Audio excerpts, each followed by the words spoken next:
With many companies terminating several employees' contracts, layoffs largely became a buzzword most of last year. But it appears that workplace trends at this point in time seems quite the contrary. Quiet hiring is basically what's trending within organizations. First came, as we know, quiet quitting, then quiet firing, and now quiet hiring.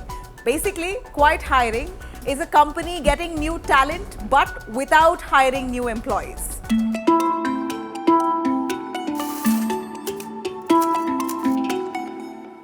So basically, quiet hiring can happen in two ways. One is that the company actually hires someone on a short-term basis to fulfill that role, or the other, and more widely practiced norm lately, is that companies hire within the company itself. So they basically find talent within their own organization.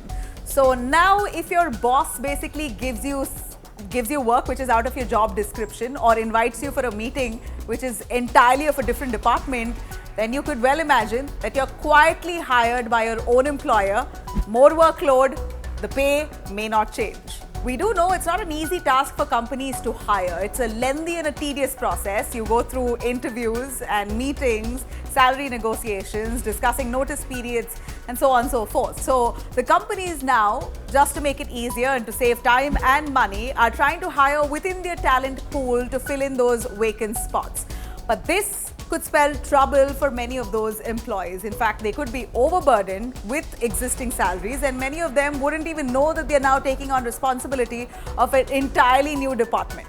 So is quiet hiring just a bad HR practice? Well, not really so, because a recent survey suggests that at least 63% of the people surveyed on are quite open to the idea. But, of course, communication is the key.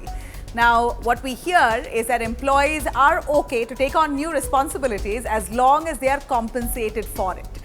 Just in case, if your employer now has given you new responsibilities, try and have a conversation with them. Speak to your boss about the new role that you will be taking on, about the work burden, and if you are taking on new responsibilities and a lot more, then ask for a pay raise.